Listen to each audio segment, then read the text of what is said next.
is, we are requesting for grace from all the previous teachers so that we can actually understand and delve deeply into the subject matter. And today is a very special day because one of the founders, actually the founder of this whole Bhakti movement, he appeared more than 500 years ago, 550, 70 years ago in West Bengal, where we are right now. So by his teachings and by his calling, we are able to actually access this whole science of Bhakti. So express our gratitude to him as well, Sri Advaita.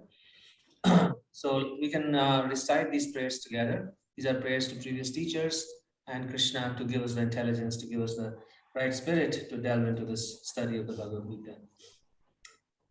Om Ajnana Timirandhasya Jnananjana Salakaya Chakshurunmilitam Yena Tasmai Shri Guruve Namaha Shri Chaitanya Manobhishtam Stapitam Yena Bhutale Swayam Rupa Karamaya Dadati Swapadantikam Vandeham Shri Guru Shri Yuta Padakamalam Shri Gurun Vaishnavanscha Shri Rupam Sagrajatam Sahagana Raghunathanvitam Tam Sajivam Sadvaitam Savadhutam Parijana Sahitam Krishna Chaitanya Devam Shri Radha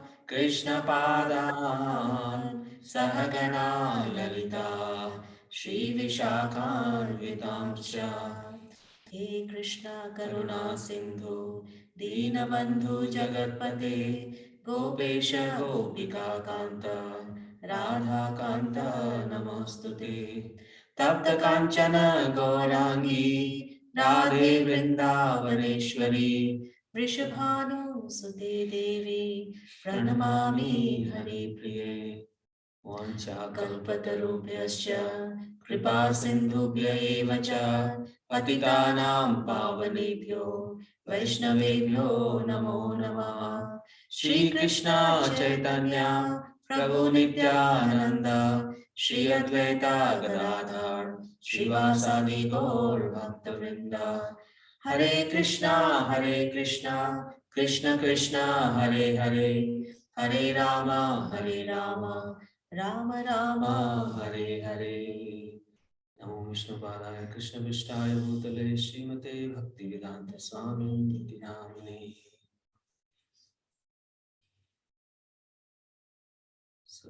So the Bhagavad Gita, if you want to speak a little bit about what this is.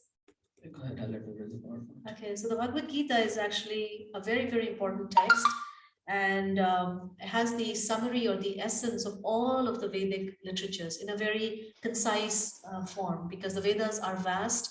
There are 4 Vedas, 18 Upanishads, 108 Puranas. Did I miss it? I think I missed it, right? 108 Puranas, 18 Puranas, 108 Upanishads.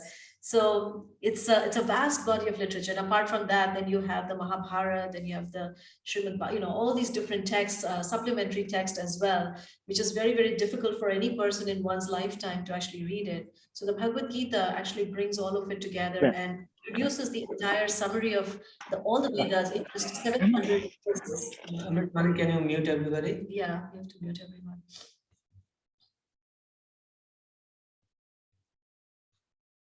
Okay, sorry about that. Yeah. Go ahead. Yeah, so this text is timeless, not just because it provides the essence of the Vedas, but it provides us knowledge that we can use in our day-to-day life to get rid of the stress, to get the ability to make right decisions in our life, and to find a purpose and a meaning to our life. And we'll see how this text actually helped the hero of the Bhagavad Gita, Arjuna, who was in the moment of his greatest crisis of his life. Yeah, and it's interesting because sometimes people say, well, my life is so busy and I'm not really like a yogi retired into the Himalayas. So perhaps spiritual life is meant for a later date. But actually the Bhagavad Gita is, in a very significant way spoken on a battlefield to indicate that actually it is right when we are on the battlefield of our life is when we need this knowledge the most. And that's where, and it's spoken to a person who is not a renunciate. It's actually spoken to Arjuna, who was a great warrior. He was a family man. So he was a man of the world. And Krishna chose to speak this knowledge to him because there were many other sages and renunciates at that time. But this message was instead spoken to Arjuna to indicate that, it's meant for people like you and I. Yes, if it's meant for somebody on the battlefield, then definitely for anybody. So are we first going to read the verses or then we'll get it. So what we're going to do is we'll first, so what we are thinking of doing is we're going to mix. So earlier we had just done the presentation, but now we want to go deeper into the Bhagavad Gita, but we still want to have this context of these presentations, these slides, because it really helps us delve deep. Yeah. So the first part is just kind of introducing the context of the Bhagavad Gita. Okay. Then we'll read the verses and then we'll go into the presentation, explaining those verses. Okay. So this is question, why should I study Bhagavad Gita? Bhagavad Gita, and who is it meant for?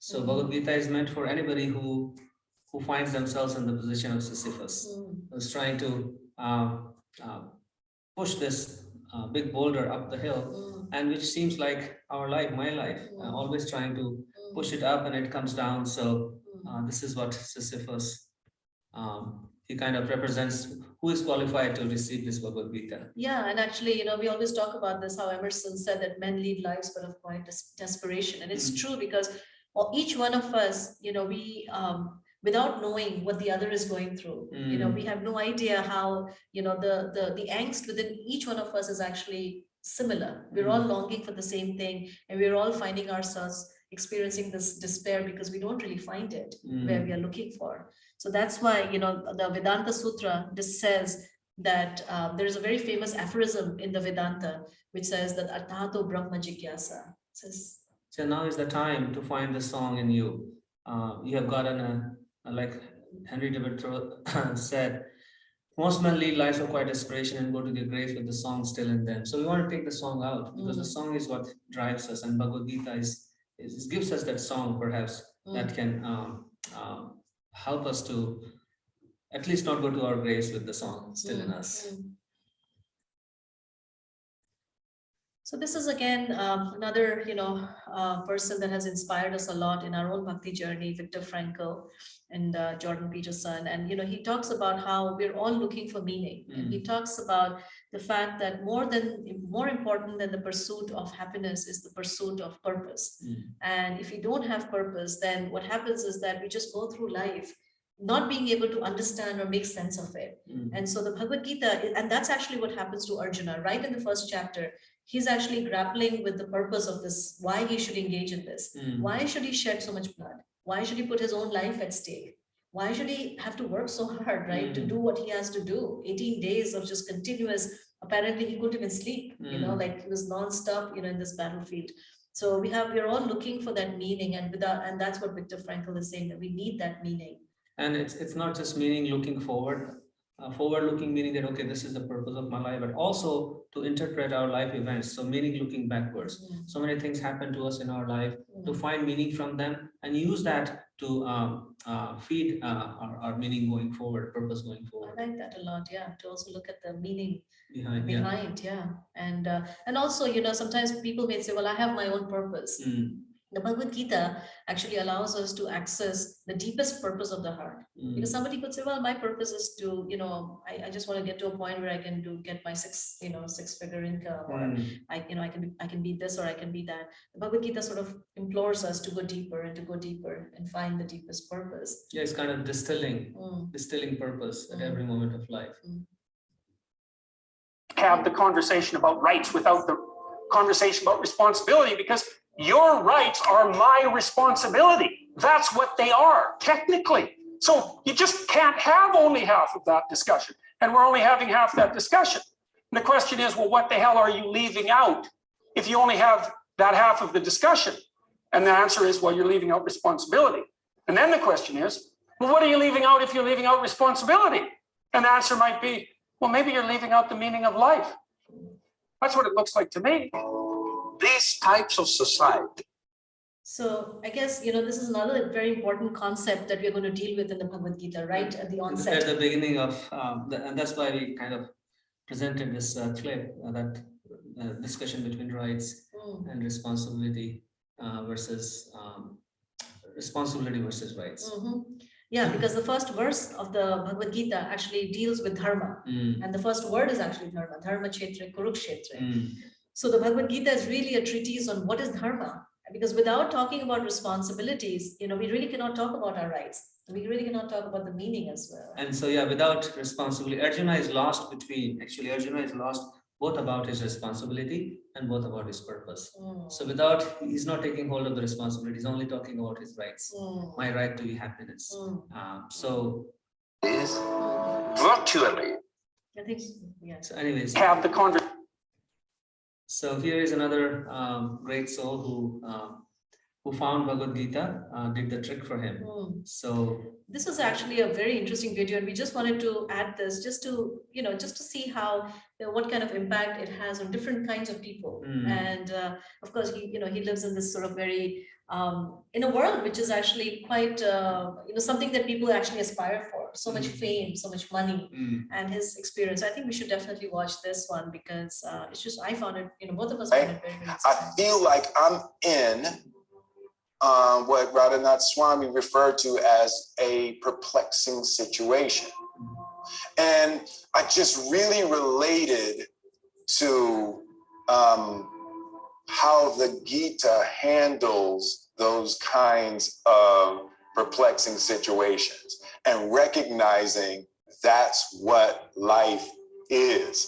You are born into a perpetual perplexing situation, and that it was the first time that I'd ever heard the spiritual idea like that, that life is a perplexing situation. You're never going to get around being stuck in the duality. You have to elevate above the whole thing, and the Christian concept about that I always heard and never understood fully. My grandmother would say all the time, you got to let go and let God. Yeah. Right? Yeah. And it was like that. It just, the Gita filled in that concept of what it really means. It doesn't mean don't do anything. Yeah.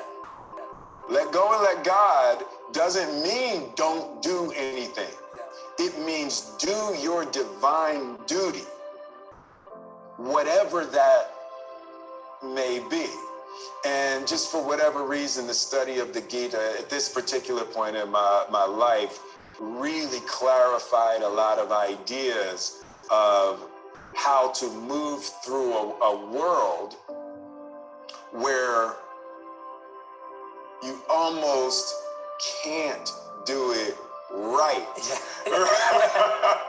Right? It's like there's God's playing a practical joke, right? And when you start seeing, that there's a trick in there, and the Gita illuminated that trick for me in a way. I was like, how could I be the biggest movie star in the world, be the best at all of this, and how you not love me? Right? And, how was my family miserable? And it's like, that's the trick. Right? So, what is the Bhagavad Gita?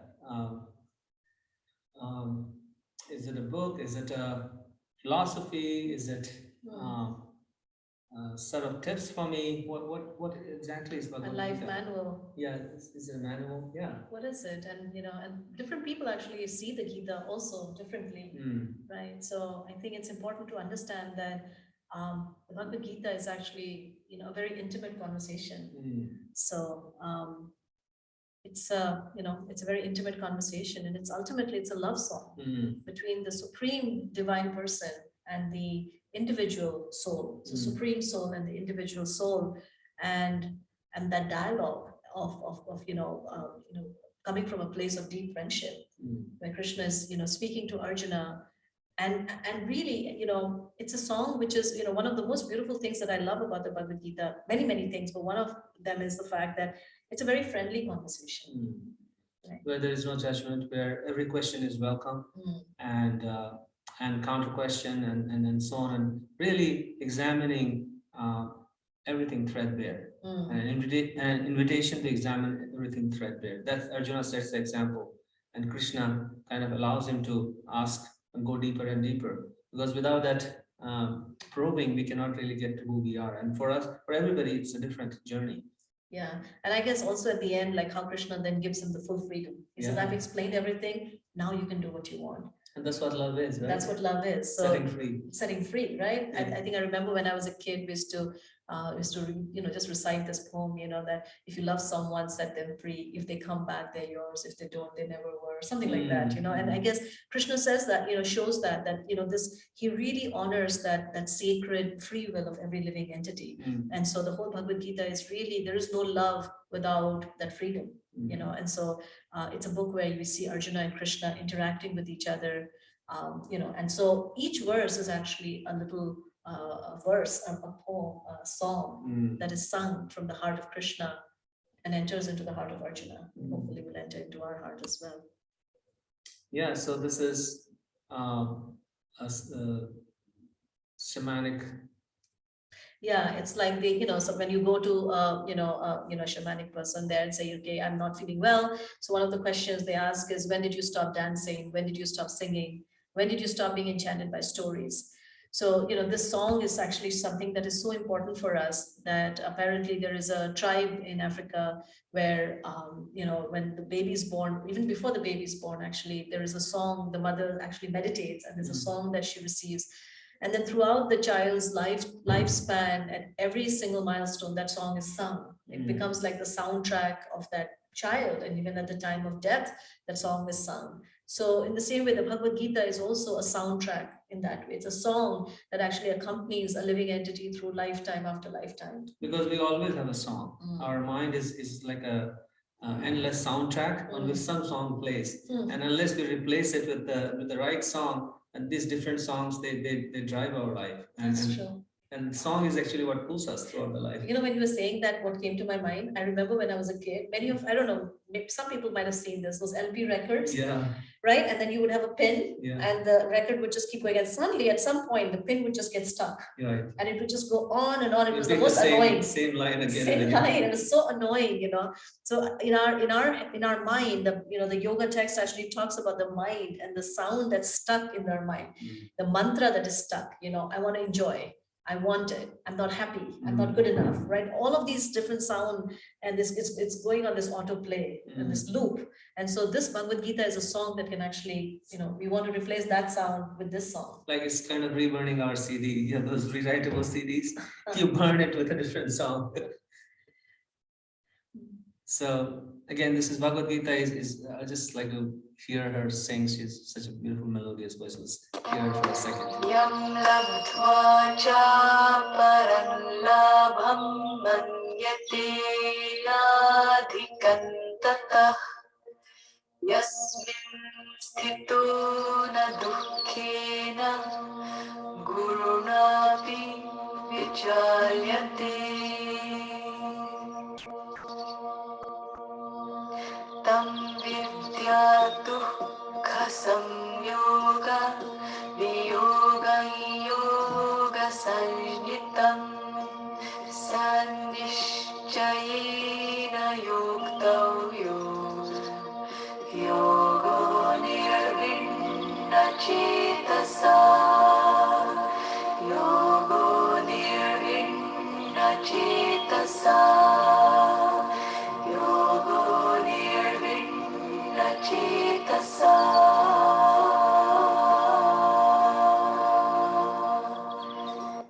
So these two verses kind of describe the essence of Bhagavad Gita. What will you get out of Bhagavad Gita?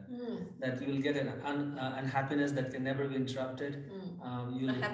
Happiness, yeah. You'll access the truth from which you'll never depart, and you'll be able to face any kind of sorrow or disturbance in your life with grace and strength. Mm. That's what Bhagavad Gita gives us. It's true, yeah.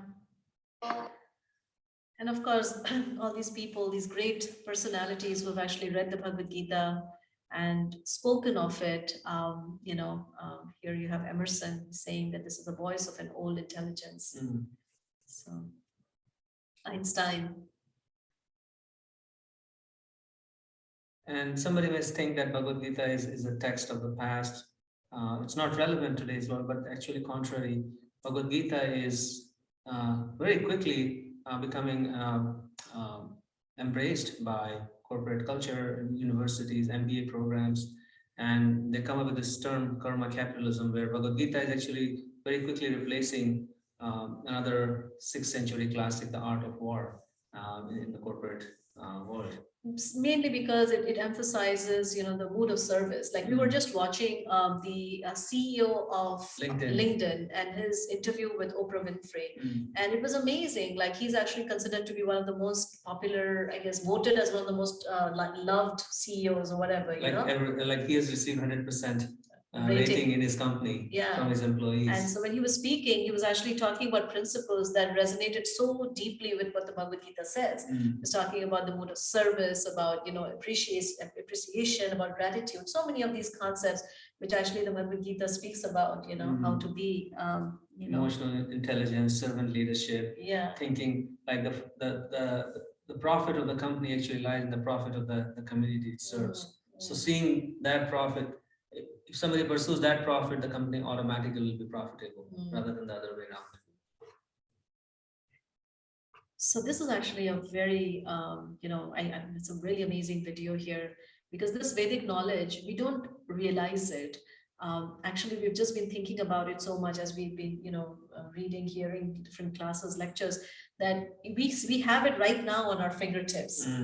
We can go online and find all these books, but for these books and this knowledge to have reached us, it has taken tremendous amount of toil, sweat, and tears from so many teachers who have actually worked so hard. Like, we were just talking about Bhaktivinoda Thakur, who's one of the teachers. When he wanted to, they literally excavated all of these books and brought them back, And a large percentage of them have been lost to time because nobody took care of them.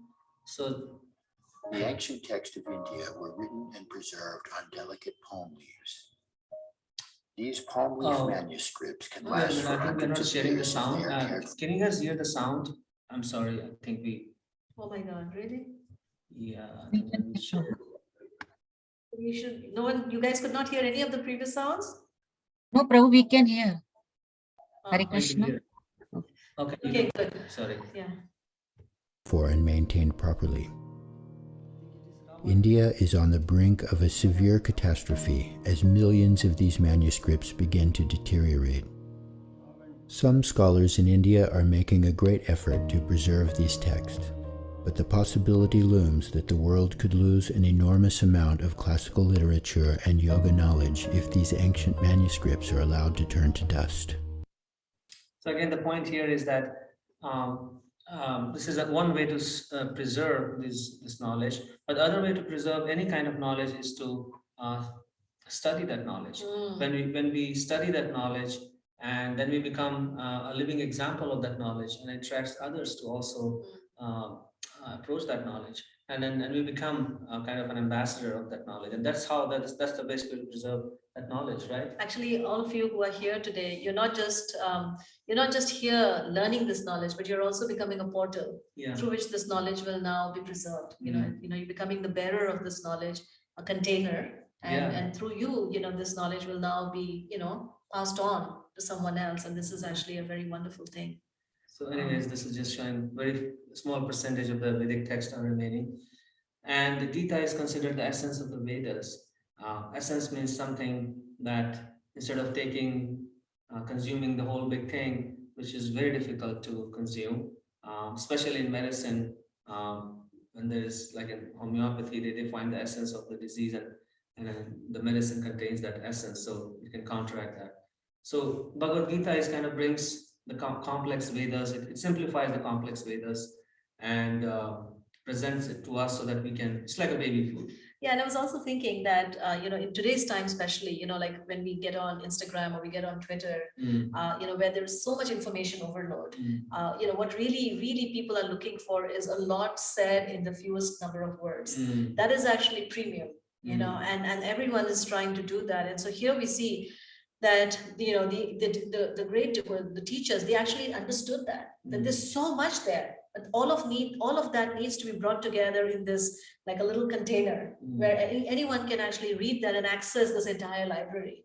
So the Bhagavad Gita is that actually when we're reading the Bhagavad Gita, we're really in essence reading or having an access to all of these books summarized and receiving the essence of it.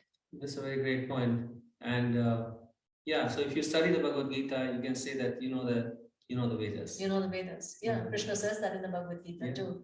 Yeah, so I think it is, and also, I was also thinking that lately I've been, collecting these essential oils.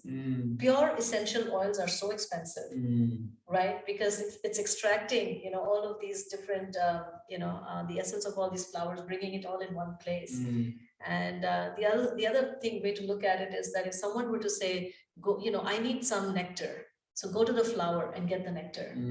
It's impossible. We don't know how to extract nectar from flowers. Who knows how to extract nectar from flowers? It's the bee. And then that bees are these great teachers, Brahma and Madhvacharya, Bhaktivinoda Thakur, Vyasadeva. They are these great bees who have extracted this nectar from Krishna's words, and they presented this knowledge to us so that we can actually enjoy this honey. Because even if we were able to extract the nectar from the flowers, we will not be able to enjoy it, because there's a lot of processing that happens when the bee takes the nectar and deposits that into the honeycomb, and then certain chemical things happen to it, and that's when it becomes available to us to enjoy.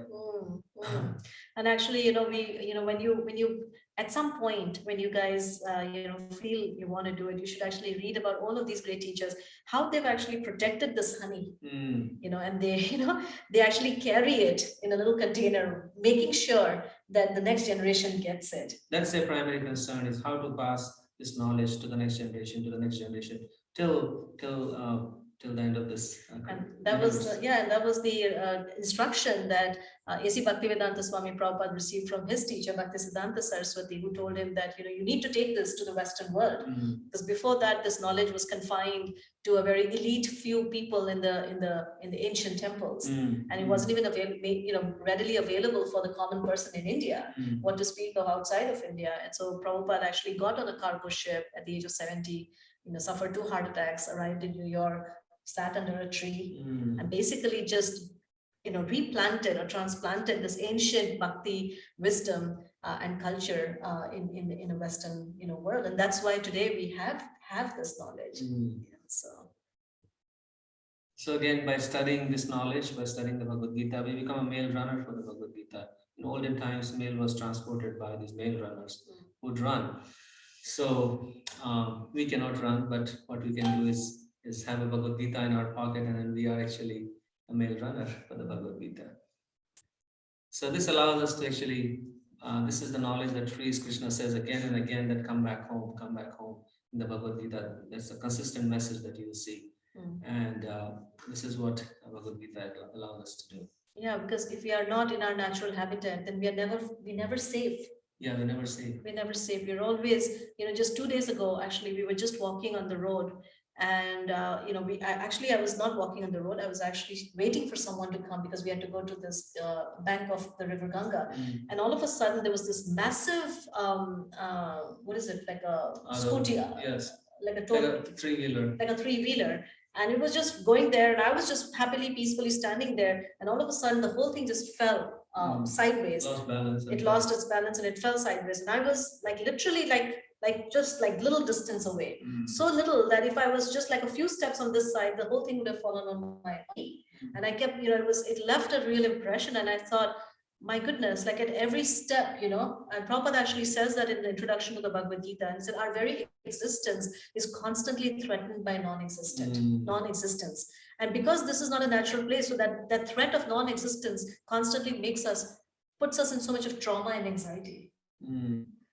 So the Bhagavad Gita is here to actually take us back to a natural habitat where there is no longer that, that's. We are all yearning to go back to our habitat. Mm. That's the journey of the soul. So Maybe we can read the first verse and then come here. no, the other way. The other way. Yeah. Are you sure? Okay. Yeah. Okay. So somebody may ask that what is the message of the Bhagavad Gita? Mm. And it's very interesting that all the Vedic texts, the way they are written, the main meaning and the essence of that whole book is found in few places. One such place is the beginning of the book and the end of the book, and in many places in the middle of the book. Mm. So if you want to find out what is the main teaching of the Bhagavad Gita, we'll see that in the first verse. And this is something very interesting that we came across, that Ramayana, which is another great epic, which was written by a great sage called Valmiki. And the first verse of the Ramayana is actually was spoken by sage Valmiki under very interesting circumstances. He was not sitting down to compose Ramayana, but this verse actually came out of him as a curse. So one evening he was walking with his students around a lake, very peaceful scenario, and these two birds, they were in the water, two cranes, and they were mating. And then suddenly he sees that one arrow comes from nowhere and kills one of the birds, and the other bird really starts crying bitterly. And then this sage tries to see who shot the arrow, and then the hunter appears, and the sage then, out of great anger, curses this hunter in this verse, which becomes the first verse of Ramayana. It says, Manishad Patishtan Tvam Agama Shashwati Sama Yat Kroncha Mitunadekam Avadikam Mohita. Basically, what it means that, O hunter, may you never attain peace. Manishad, Nishad means the hunter. Patishtan Tvam, which you never attain peace. Agama Shashwati Sama, which means for eternity. Because Yat Kroncha Mitunadekam, because you kill one of the birds, that particular bird is called Kroncha. So you kill one of the birds who were about to mate, and therefore you created such a terror in the life of both the birds. Therefore you never attain peace. But after he spoke this curse, his heart became very disturbed, because this was not the nature of a sage to curse a hunter. That's the livelihood of that hunter. And then he was repenting. At that point, his father Brahma, he appears on the scene and he says, son, don't repent. What has come out of your mouth is actually going to be the seed of this great epic Ramayana. And he explained that how that would be, that he interpreted this verse in another way. He says, this verse means is that Ma Nishad Pratishtantam. So Ma means Mother Lakshmi, Ma means mother. So Mother Lakshmi, who's sitting on who's very dear to Lord Vishnu. So Ma Nishad Pratishtantam. Agama Shashwati Sama, which also means that may your glories spread for infinity or eternity. And what is Lord Vishnu going to do? He says, Yat Kroncha Mitunadekam, that you're going to kill Kroncha. Kroncha means Ramana, who was husband of Mandodari. And because of that relation, he was also called Kroncha, because Mandodari's grandfather was Kruncha. So Ravana was also called Kroncha, and Ravana would be killed by Lord Ram because he, out of great lust, he tried to enjoy Mother Sita. So in that sense, this verse actually formed the first verse of Ramayana, and the purpose of the whole story of Ramayana is actually contained in this first verse. Hmm. So similarly, the first verse of Bhagavad Gita actually contains the whole story of Bhagavad Gita. The whole purpose and meaning of Bhagavad Gita is right there in the first verse. So we can recite this maybe? Yeah, we can recite this together, and then maybe we'll call it a day. Okay. Dharma Kshetre Kurukshetre Samaveta Yuyutsava Mamaka Pandavaschaiva Kim Akurvata Sanjaya. So we just read the first verse of the Bhagavad Gita, and maybe we can speak a little bit about why this verse contains the main theme of the Bhagavad Gita. Yeah, so this verse is actually spoken by Dhritarashtra, who is a blind king, and he has 100 sons, and he wrongfully usurped the kingdom from this great 5 brothers, Pandavas, and they're very righteous, and they're always running the kingdom in a very righteous dutiful way. But the kingdom was taken, and then this great battle is drawn, because of which we get this opportunity to hear Bhagavad Gita. At that time, just before the battle is about to begin, this king Dhritarashtra, he asked his secretary Sanjaya this particular question. This is actually a question. And the word dharma, kshetre, appears here. And so that the purpose and the meaning of Bhagavad Gita is contained in some of the words here, which is the first word actually is what Bhagavad Gita is about. The word dharma, dharma kshetre. And the other word that appears here is akurvata. Kurvata means what did they do? So what action? So Bhagavad Gita is about dharma, and it is about the rightful action, karma. I also find this word interesting, mamaka, which means that what is mine, right? That my, right? That, what is me? Who am I? And what is mine? So Prabhupada talks about this idea of I, me, mine. So the Bhagavad Gita actually talks, it's a book on dharma. What is dharma? What is the definition of dharma? What are the different kinds of dharma? Because obviously there are, generally, and Prabhupada actually talks about this, and we should read, actually that's where we should end. We're going to, stop share, and we're going to read this little section from Prabhupada about where he describes what is dharma. Because generally, in modern context, in general usage, we translate dharma as religion. But the word dharma actually is described as something very, very, can be shared? Okay, and then we will stop here and we'll take reflections. Yes, here. This is a very, very wonderful paragraph that Prabhupada speaks about the meaning of the word dharma, and then we'll take reflections. So the English word religion is a little different from Sanatana Dharma. Religion conveys the idea of faith, and faith may change. One may have faith in a particular process, and he may change this faith and adopt another. But Sanatana Dharma refers to that activity which cannot be changed. For instance, liquidity cannot be taken from water, nor can heat be taken from fire. Similarly, the eternal function of the eternal living entity cannot be taken from the living entity. Sanatana Dharma is eternally integral with the living entity. When we speak of Sanatana Dharma, therefore, we must take it for granted on the authority of Sripad Ramanujacharya that it has neither beginning nor end. That which has neither beginning nor end must not be sectarian, for it cannot be limited by any boundaries. Those belonging to some sectarian faith will wrongly consider that Sanatana Dharma is also sectarian. But if we go deeply into the matter and consider it in the light of modern science, it is possible for us to see that Sanatana Dharma is the business of all the people of the world, nay, of all the living entities in the universe. So here, and then Prabhupada goes on to talk about, I'm just going to skip some section. In reference to the concept of Sanatana Dharma, we must try to understand the concept of religion from the Sanskrit root meaning of the word dharma. So what is the meaning of the word dharma? Dharma refers to that which is constantly existing with a particular object. We conclude that there is heat and light along with fire. Without heat and light, there is no meaning to the word fire.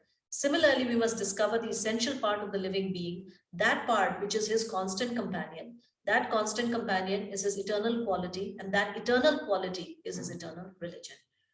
So in that sense, dharma is the eternal essence of who we are and what we are made of. But dharma also refers to how we act in pursuance of that eternal quality, how we act in this world.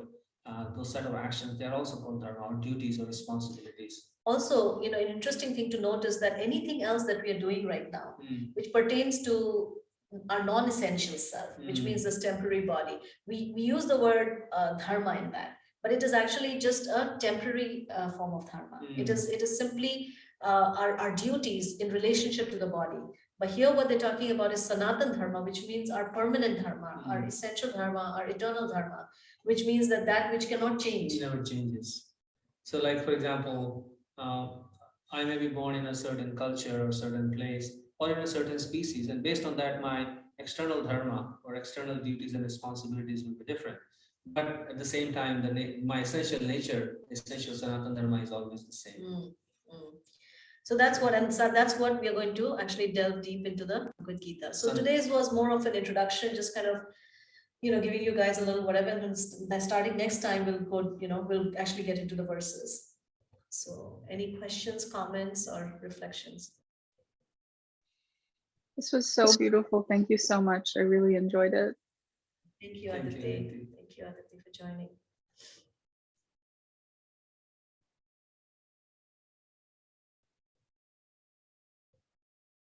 Anybody else?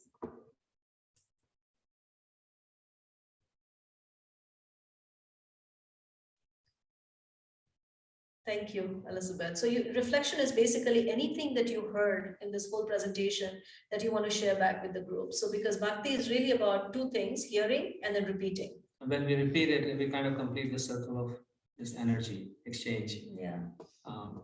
So feel free to, nothing is obvious. You might think that, oh, this is obvious, but obvious things are not obvious. Yes, Amrita, go ahead. Yeah, Hare Krishna. I really like the, what you said about being a container, the container of, if our container is full, if it's full of, gratitude and peace and humility, that is something that we can, share with people. And that, takes on a different, effect. So I really like that thought. Very nice. Thank you. Yeah. And it's automatic. Yeah. It's automatic. As soon as we become full, what are we going to do with that extra? It is going to be distributed. So nice. Mel, Renu, Guru Shankar, any thoughts from you guys? Yes, Christine, go ahead. Hi, it's good to see you. I had not heard about the danger of the texts, dissolving or disintegrating, and so that was just good to know about, and to feel that much more sort of import of this information and this knowledge, and so I feel grateful to be here. So thank you. Thank you so much. Yeah. Yeah, that's the best way to preserve any knowledge, is to keep it alive by studying it. Yeah, and it doesn't matter where one is born. Like we grew up in India, and I still remember when I was a kid, I was constantly looking around trying to make sense of everything, and there was really no one who could, like no one really knew, like even like asking people around, like. So, once we have it, it feels like, oh yeah, of course, it's so obvious, right? But as long as we don't have it, it's like, where do you find this? So once we become the receptor of it, then, so many people's lives will actually be impacted naturally. So it's wonderful. Thank you. Anybody else? I just wanted to share a reflection on what you had mentioned about the difference between temporary dharma and like more long-term. I don't know if you used the word permanent. Did you? Yeah, permanent, eternal dharma. Yeah. Eternal dharma. Yeah, I really appreciate that. It helps me look at my reaction to different things in a different light. It lets me see the utility in maybe some of my, less exalted or like less patient or kind responses to the world. Like there is a dharma in that too. And it's just at a different scale. So I really appreciated that. I think it's really important for us to understand the difference, especially as we have gone through our own lives. Like there are so many, because our temporary dharmas are connected to these temporary labels that we carry. And those labels change over a course of one's lifetime. So, right? Even during the day it changes. Even during the day, but especially as we grow older, right? So, one may be, a hands-on mother, and that identity may go through some transformation, or all your identities go through changes. And if one doesn't understand or plug in with this eternal dharma, then one begins to feel very, very like, okay, what am I supposed to do with myself now? Because our dharmas, they keep us alive. Yeah. I have to do this. Yeah. Right? I have to do this. This is what I do. This is what I do. Yeah, because for the longest time, like if somebody asked me, what do you do? I would say, I'm a homeschooling mom. And then one day the dharma changed. I was no longer a homeschooling mom. And so it's like, okay, who am I now? Like, what am I? And so like, as long as we are plugged in with this understanding of eternal dharma, then that actually, we have a place where we can rest. Yeah, there's a ground. There's a ground for us. Thank you, Shweta. Thank you so much for being here. All right, so I think you can call it day, and then we want to end it with meditation because that's our daily food Mm. I'm going to take. So anybody like to Lead the lead the daily. meditation? So starting and so going forward, every day we'll be coming together to chant and meditate. So please feel free to come. And our next Bhagavad Gita session will be Thursday morning for those who are in the US and Thursday evening for those who are in India. And next time our session will be a little bit shorter. Today was introductory, so we went a little bit over time, but we'll try to end our Bhagavad Gita in half an hour and then 15 minutes of the meditation. So Okay. everything will be wrapped up in 45 minutes. 45. That's our goal. Yeah. So anyone who wants to lead the discussion, Bhakti, I'm sorry, Bhakti Lata or Radhika or anyone, Amrita, anyone wants to,